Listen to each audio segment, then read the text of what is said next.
5 चीज़ें hair transplant के बारे में जो आपका जानना बहुत ज़रूरी है, आप हेयर ट्रांसप्लांट सर्जरी करवाने से पहले। पहला, हेयर ट्रांसप्लांट हर किसी के लिए है। नहीं, हेयर ट्रांसप्लांट हर किसी पर्सन पे नहीं किया जा सकता है। There are certain indications. जैसे कि हम जानते हैं कि हेयर ट्रांसप्लांट हम उन पेशेंट्स में करते हैं जहाँ पे इनफ ऑफ डोनर एरिया रहता है, जहाँ से हम हार्वेस्ट करके यहाँ पे लगाते हैं। तो अगर एक पेशेंट हमारे पास आता है ग्रेड 1 से ग्रेड 5 एंड्रोजेनेटिक एलोपेशिया में, they can be managed easily. हम उन्हें इजीली हेयर ट्रांसप्लांट सर्जरी में अच्छे रिजल्ट दे सकते हैं।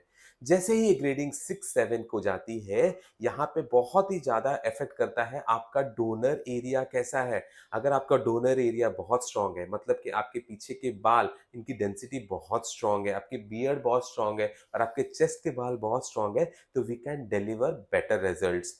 तो हम पेशेंट्स को पहले इवैल्यूएट करते हैं और उन्हें कहते हैं कि हाँ, यहाँ पे पेशेंट को हम हेयर ट्रांसप्लांट के माध्यम से बहुत अच्छा रिजल्ट दे सकते हैं। दूसरा, hair transplant is only for main.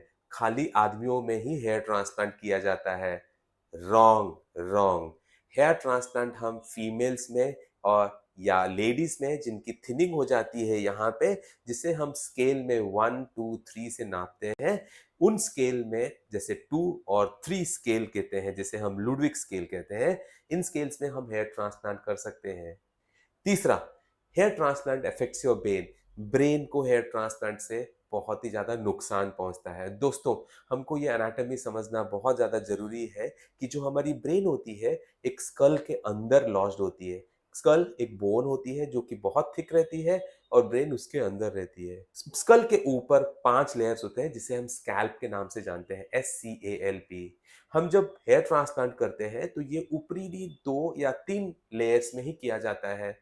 Harvesting, जो भी हम एक्सट्रैक्शन करते हैं जिसमें हम फॉलिकल्स निकालते हैं, वो दूसरे या तीसरे लेयर तक ही जाते हैं और उसके बाद जब हम यहाँ इम्प्लांट करते हैं वहां पे भी हम तीसरे लेयर तक ही जाके वहां पे इम्प्लांट करके छोड़ देते हैं और वहां पे ये हेयर फॉलिकल्स अपने आप ही पकड़ लेते हैं और वहां से ग्रो करने लग जाती है।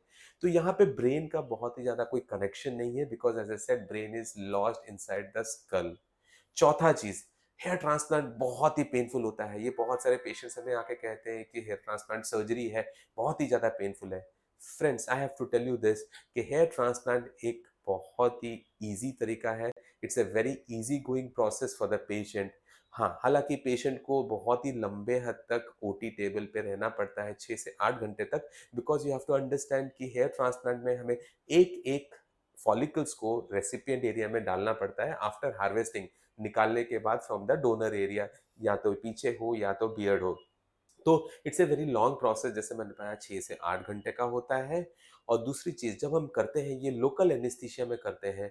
एक बारी जब हम लोकल एनेस्थीसिया दे देते हैं, the patient is very comfortable. Patient हमेशा टीवी देखता रहता है। If you wants to watch his videos on his phone, he can do that. Most of the times patients हमारे सर्जरी के बाद इवन एक भी गोली नहीं लेते हैं। पेन किलर की जरूरत नहीं पड़ते हैं और पेशेंट आके बोलते हैं हमने एक भी गोली नहीं खाई है। It is that painless and in fact the patients are very comfortable। पांचवा, हेयर ट्रांसप्लांट के रिजल्ट्स इंस्टेंटली दिखते हैं। फ्रेंड्स, हेयर ट्रांसप्लांट के रिजल्ट्स को आपको फाइनल पिक्चर देखने के लिए आपको 6 से 9 महीने तक वेट करना पड़ता है। पहले फेज में ये हेयर फॉलिकल्स रह जाते हैं और जो शाफ्ट होती है वो गिर जाते हैं, जिसे हम शेडिंग फेज कहते हैं, रह। उसके बाद धीरे धीरे हेयर फॉलिकल्स ग्रो करने लगती है। ड्यूरिंग दिस प्रोसेस, इस दौरान में आपको ये बहुत ज़्यादा ज़रूरी है कि आपको ये हेयर फॉलिकल्स को सपोर्ट करना है। जैसे जैसे आप सपोर्ट करते जाएंगे विथ मिनॉक्सिडिल, विथ PRP या GFC थेरेपी, ये बहुत अच्छी तरह से ग्रो करने लग जाती है। ये थी 5 चीज़ें जो आपके हेयर ट्रांसप्लांट करवाने से पहले आपको जानना बहुत ज़्यादा ज़रूरी है। अगर आपको ये वीडियो अच्छी लगी तो डेफिनेटली लाइक करें, और अगर आपको facial cosmetic surgery, hair transplant या बॉडी कंटूरिंग के बारे में और ज़्यादा जानकारी प्राप्त करनी है, तो आप हमारे चैनल को डेफिनेटली लाइक और सब्सक्राइब करें।